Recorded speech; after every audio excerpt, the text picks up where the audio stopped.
मानव की देह प्राप्त करने के बाद हमें अपना कर्म भी करना है, परिवार को भी संभालना है, नाते रिश्तों को भी देखना है और भगवत भजन भी करना है।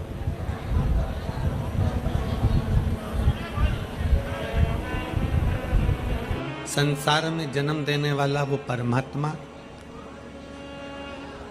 आप और हमको अगर मृत्यु लोक में भेजता है, इस पृथ्वी पर अगर जन्म देता है, इस मृत्यु लोक में अगर आप और हमको भेजा गया है,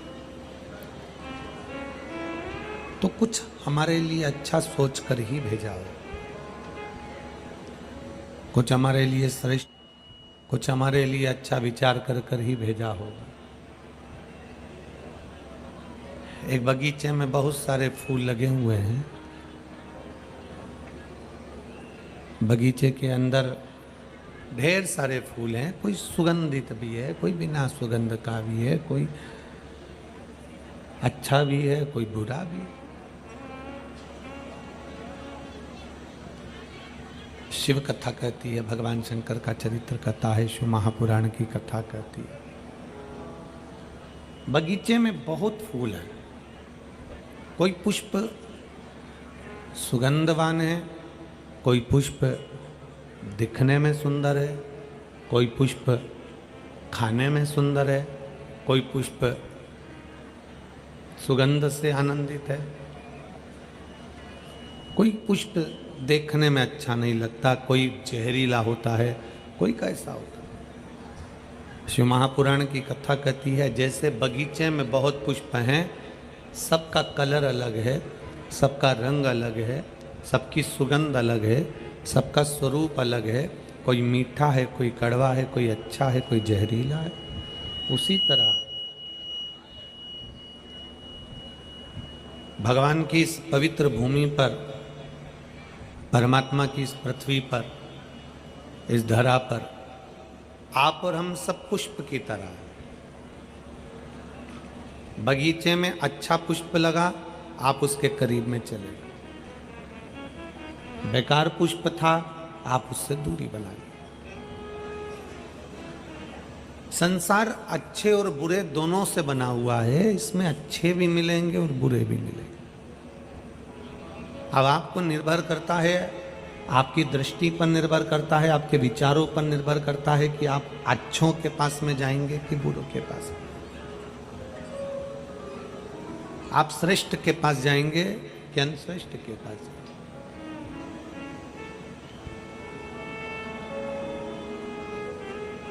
शिव महापुराण की कथा में एक बात, पार्वती जी से भगवान शंकर ने जब चंद्र को काया के रोग से मुक्त किया, शिव जी का नाम जब सोमनाथ हुआ, सोमेश्वर हुआ, तब पार्वती जी से भगवान शंकर ने कहा कि पार्वती, ये चंद्र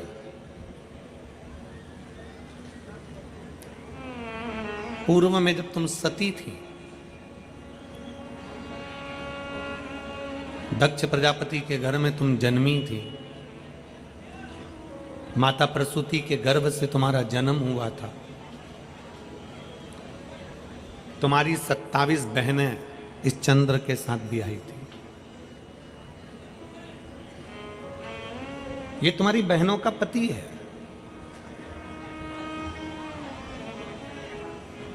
पार्वती, तुम्हारा पूर्व का जो जन्म था, जिस जन्म में तुम सती थी, दक्ष प्रजापति के घर में तुम्हारा जन्म हुआ था और तुम्हारी 27 बहनें चंद्र के साथ भी आई थी, और चंद्र एक के प्रति आसक्त रहा, रोहिणी के प्रति, बाकी के प्रति आसक्ति नहीं थी उसकी।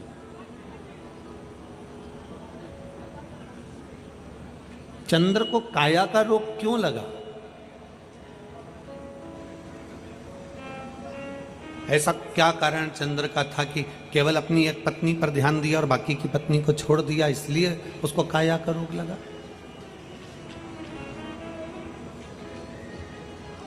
चंद्र को काया का रोग किस लिए लगा? रोहिणी पर ध्यान दिया और 26 जो पत्नियां थी उन पर ध्यान नहीं दिया, इसलिए काया का रोग हो गया। सोमनाथ जी की अगर हम कथा देखें, चंद्रेश्वर महादेव की अगर कथा देखें तो हमारे मन में आता है कि चंद्र ने अपनी एक धर्म पत्नी रोहिणी पर ध्यान दिया और 26 पर ध्यान नहीं दिया, इसलिए काया का रोग हो गया। पर शिव महापुराण की कथा कहती है ये कारण नहीं था। दक्ष प्रजापति ने केवल एक छोटी सी बात के लिए अपने दामाद को श्राप नहीं दिया। कारण केवल यह नहीं है कि 26 पत्नियों पर ध्यान नहीं दिया और एक पत्नी पर ध्यान दिया इसलिए ऐसा शरीर हो गया, ऐसा रोग हो गया। ना ना ना,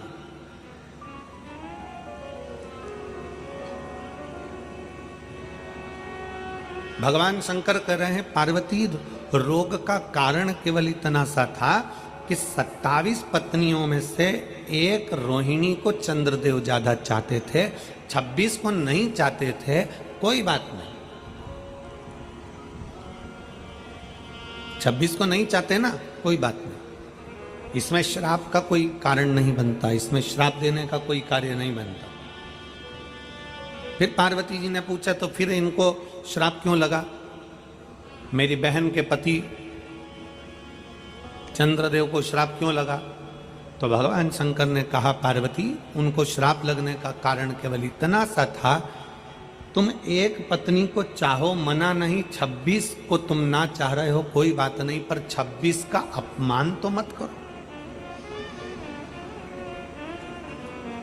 26 को अपशब्द तो नहीं कहिए, 26 की निंदा तो न करिए।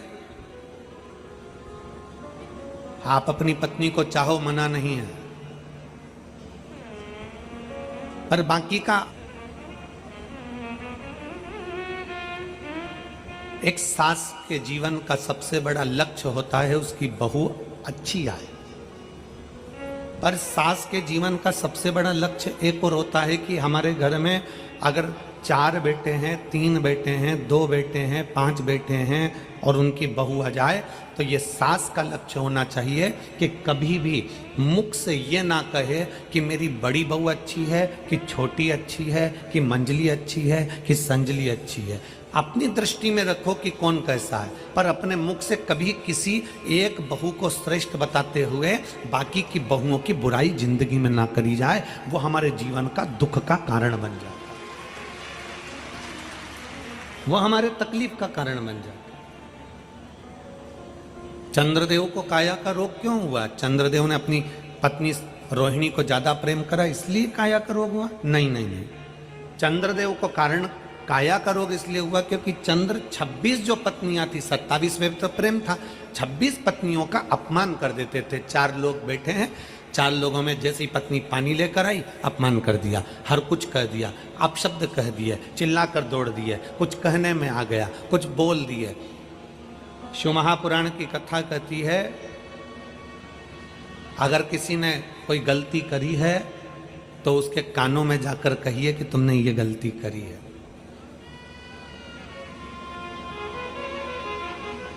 और किसी ने कुछ अच्छा करा है तो कानों में जाकर ना कहिए, बल्कि नगाड़ा बजाकर कहिए कि तुमने ये अच्छा किया है, तुमने ये श्रेष्ठ किया। 26 पत्नियां जब पानी लेकर आती चंद्र तब चिल्लाकर दौड़ते। 26 पत्नियों में से एक पत्नी जब पंखा डोलाती चंद्र जब चिल्ला के दौड़ते। दुनिया के लोगों ने कहा कि 26 पत्नियों पर ध्यान नहीं दिया इसलिए चंद्र को काया का रोग हुआ। ना ना ना, 26 पत्नियों पर ध्यान नहीं, 26 पत्नी का अपमान करा इसलिए काया का रोग।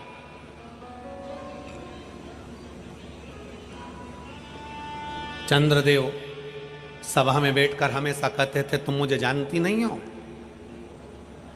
मेरी सुंदर काया पर तो दुनिया मोहित हो जाती है, तुम मुझे देखती नहीं हो। और क्या मान करे रे काया का,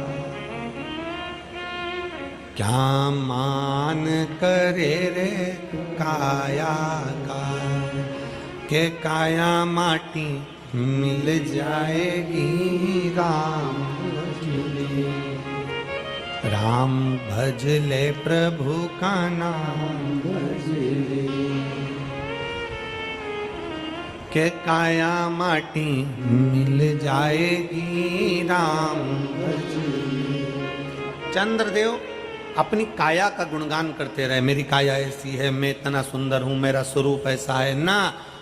धन, संपदा, सत्ता और काया, धन, संपदा, सत्ता और काया कभी आपकी नहीं हुई है। थोड़े दिन अगर धन का सुख भोग रहे हो सकता है कि जीवन का क्या पहलू आ जाए, किसने देखा।